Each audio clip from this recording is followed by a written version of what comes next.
Vamos acionar então a Adriana Araújo, já aqui com a gente entre nós, direto de Washington, trazendo repercussão, o que os americanos, as americanas estão pensando desses últimos dias do mandato de Joe Biden e a expectativa, né, para Donald Trump assumir no ano que vem. Hoje Biden falou, né, Adriana, e tentou fazer ali, passar uma mensagem de pacificação na fala dele, que fez agora há pouco aos americanos na Casa Branca. Boa tarde, bem-vinda aqui ao seu Entre Nós.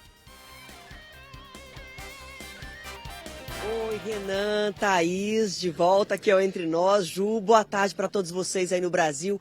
É isso, Renan. Joe Biden tem mais 74 dias de governo à frente da maior economia do mundo, dos Estados Unidos. Ele falou agora há pouco aos americanos. Foi um discurso muito breve, viu? Esse é o primeiro destaque. Ele falou apenas 6 minutos. Mas eu já destaco também uma frase. Biden disse: uma derrota não significa que estamos derrotados. Uma derrota não significa que estamos derrotados. Foi a principal manchete, aí, o principal destaque da fala do presidente americano. Ele tentou passar uma mensagem de fé, de esperança para os democratas depois da vitória contundente, retumbante aí de Donald Trump. Ele disse que um revés, chamou a derrota de Kamala Harris de um revés, pode acontecer, que é inevitável, mas que é imperdoável desistir. Também falou que passou a admirar ainda mais Kamala Harris, a vice-presidente, pelo caráter dela, pela força que ela teve nessa campanha política. Biden também quis passar a mensagem de que vai cooperar com Donald Trump, trabalhar para que seja uma transição de poder pacífica. Lembrou que os Estados Unidos têm uma história de mais de 200 anos de democracia, em que o povo vai às urnas, vota, escolhe o seu presidente e a vida segue, e os Estados Unidos seguem sendo essa grande economia. Disse que já entrou em contato, ele já telefonou para Donald Trump, mas que nesse contato, nessa manifestação, ele disse para o Trump que vai colaborar em tudo e colocou a equipe dele de prontidão para atender a equipe de Trump em tudo que ele precisar. Essa equipe de transição de Donald Trump já tem 20 nomeados, é uma grande equipe para os padrões americanos. Um outro destaque da fala de Joe Biden é muito semelhante ao que disse tanto ontem a Kamala Harris, quando ela falou no final do dia pela primeira vez, pedindo esse engajamento dos democratas para que eles continuem lutando pelo povo americano. Isso já tinha sido dito por Kamala Harris e também pelo ex-presidente Barack Obama e a primeira-dama, ex-primeira-dama Michelle Obama. Então todos os democratas, gente, tentando passar aquela mensagem de esperança, de força, não desistam. Mas também o que dizer depois de uma derrota tão significativa como essa que a gente noticiou aqui. Trump ganhou nos 7 estados-chave, os 7 estados pêndulo e decisivos dessa campanha, retomou o controle do Senado e caminha também para consolidar a maioria na Câmara dos Deputados. Pode ter também uma larga maioria na Suprema Corte, onde vai ter facilidade para aprovar reformas, inclusive as mais conservadoras. Então, assim, os democratas ficam sem ter muito o que dizer, sabe? Sem ter muito como explicar. Agora, como o Renan disse na abertura aqui do Entre Nós, os democratas vão para o divã, já começa aquele momento assim de caça às bruxas, de lavar roupa suja, falando num português claro assim. Tem gente que aponta o dedo contra Joe Biden por ele ter demorado demais a desistir da campanha, demorado demais a entender que não tinha condições nem de saúde para seguir em frente, e isso acabou deixando Kamala com muito pouco tempo de campanha.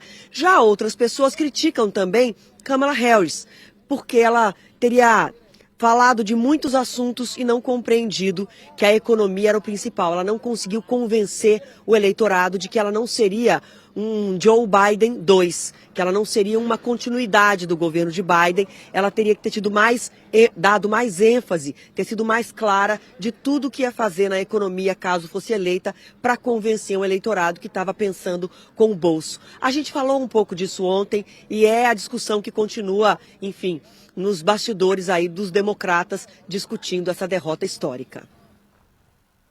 Muito bem, Adriana, vamos continuar acompanhando, né, e vendo quais são essas reações, mas a gente está observando, né, Thaís, Ju, que você está num cenário diferente hoje.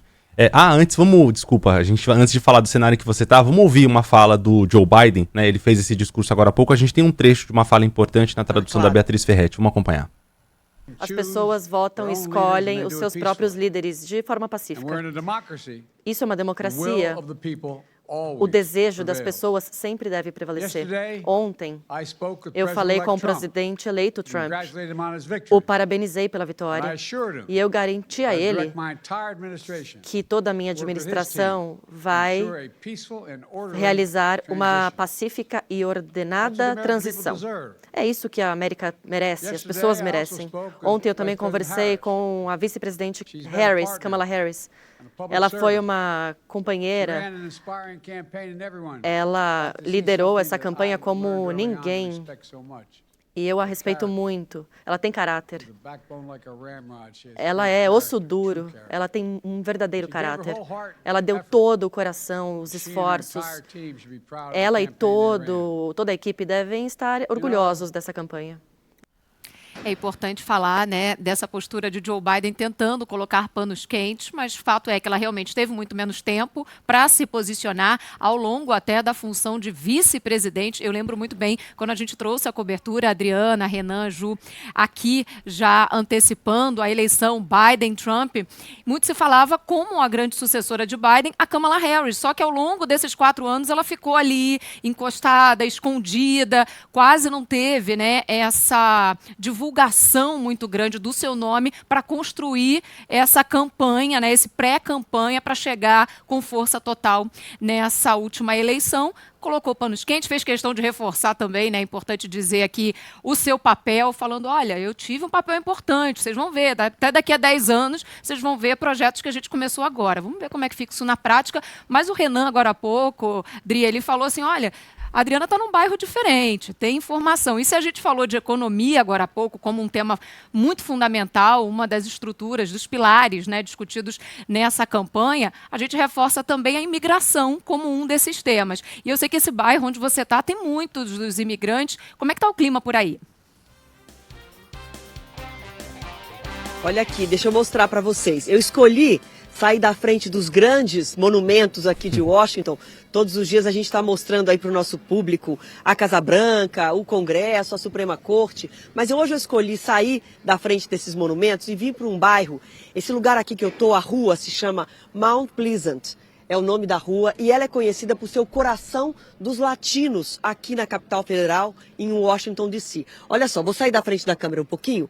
Aqui atrás de mim, descrevendo para quem não está vendo, são vários restaurantezinhos, todos construídos, bem coloridinhos. São vários restaurantes de tacos, de comida mexicana, comida peruana, tem restaurante da Guatemala. Esse lugar é de fato uma comunidade muito grande de latinos. Então tem escolas aqui voltadas justamente para o público latino. Eles se juntaram aqui há muitas décadas. No meio do século XX eles vieram para cá, chegavam em Washington e vinham morar nesses arredores. Por isso é considerado o coração latino em Washington. E eu vim para cá justamente para a gente falar sobre a grande dúvida desse público, que é a imigração. O Donald Trump, ele defendeu ao longo da campanha por diversas vezes uma deportação massiva de latinos ilegais aqui nos Estados Unidos. Então o clima por aqui, Thaís, respondendo a sua preocupação, a sua pergunta, é de preocupação.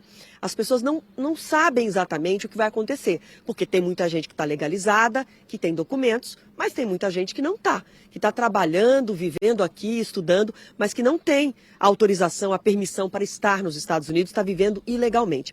São 11 milhões de latinos vivendo ilegalmente aqui nos Estados Unidos sem os documentos. Só que, se houver uma deportação em massa, e essa regra, essa proposta de Donald Trump não está clara de exatamente o que ele vai fazer, como vai fazer, é gente demais. Além disso, essas pessoas estão incluídas na economia americana. Então, eu separei para vocês alguns dados, olha só. 4,5 milhões de jovens americanos são cidadãos americanos que nasceram aqui.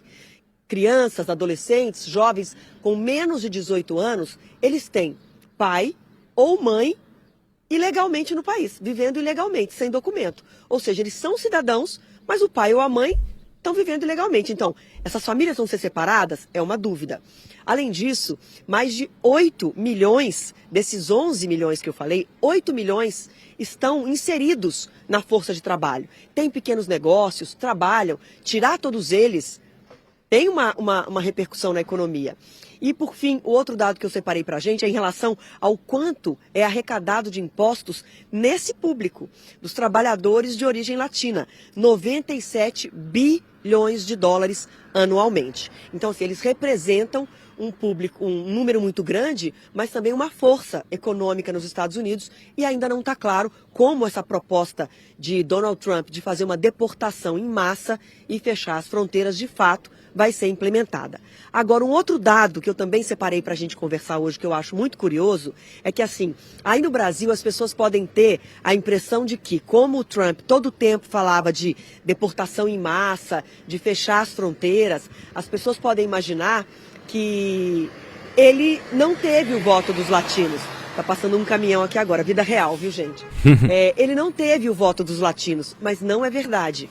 A Kamala Harris, ela teve maioria nesse eleitorado, mas o Donald Trump teve o melhor desempenho nas 3 campanhas que disputou. O melhor desempenho de Donald Trump entre o eleitorado latino foi justamente nessa eleição. Ele aumentou o percentual de voto dele em 14 pontos percentuais. Ele teve 32% do eleitorado latino em 2020, quando perdeu para o Joe Biden, e agora teve 46% do voto latino. Então, qual é a explicação para isso? É que os latinos que vivem aqui pensaram primeiro na economia, em baixar o custo de vida, em melhorar a economia e menos na questão de deportação, da imigração ilegal. Então isso eu acho que é um dado importante para a gente entender a realidade daqui, que às vezes a gente pensa aí do Brasil achando que os latinos foram totalmente para o lado da Câmara, e não foram.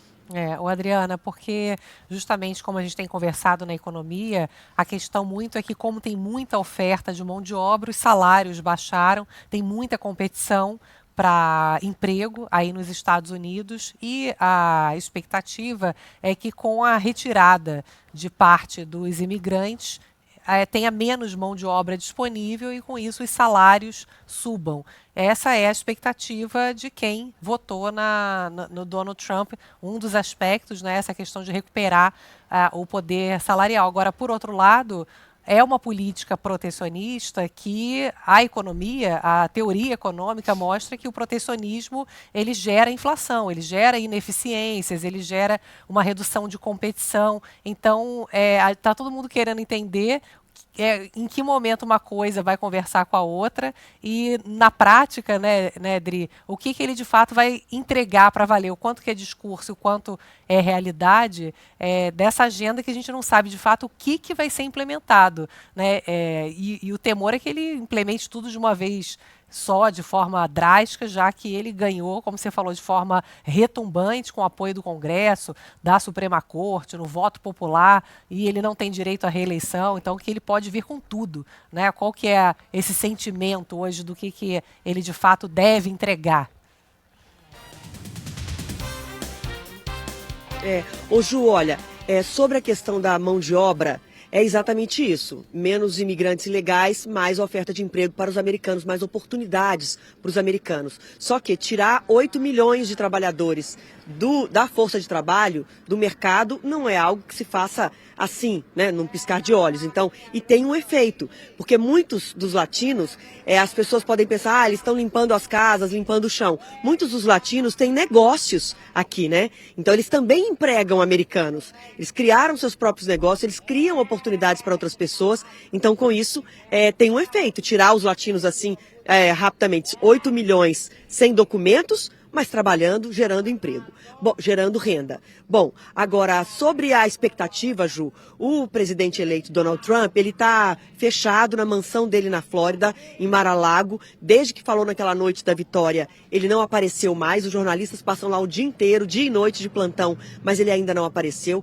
Mas a expectativa por aqui é que as mudanças econômicas e a decisão, ou pelo menos algumas decisões sobre imigração ilegal, devem sair com mais rapidez, já que foram pontos que ele bateu muitas vezes nessas promessas, que ele insistiu muitas vezes nessas promessas. Então a tendência é que ele anuncie com certa rapidez as mudanças econômicas e também fale quais serão as primeiras decisões sobre imigração. Porque se ele não fizer isso, ele vai frustrar os eleitores dele que esperam decisões rápidas nos dois temas. Tá certo. Adriana Araújo, que bom contar com você entre nós, daí desse momento, né, histórico aí que está mexendo com o mundo todo. Obrigada, a gente conta com você. Volte sempre aqui, viu? A casa é sua. Literalmente. Um beijo. Gente, hoje eu não vou voltar mais com vocês, porque eu vou, terminando aqui essa entrada ao vivo, já vou pegar um taco para comer bem rapidinho Olha só. E continuar a minha reportagem do Jornal da Band. Mas amanhã estou de volta. Tá bom. Servidos num taco mexicano? Servidos. Por favor, hein? Cadê? Valeu, Adriana, bom trabalho. Até mais. Vou ali, corro ali e já faço um delivery. Boa. Tchau. Beijo. Tchau.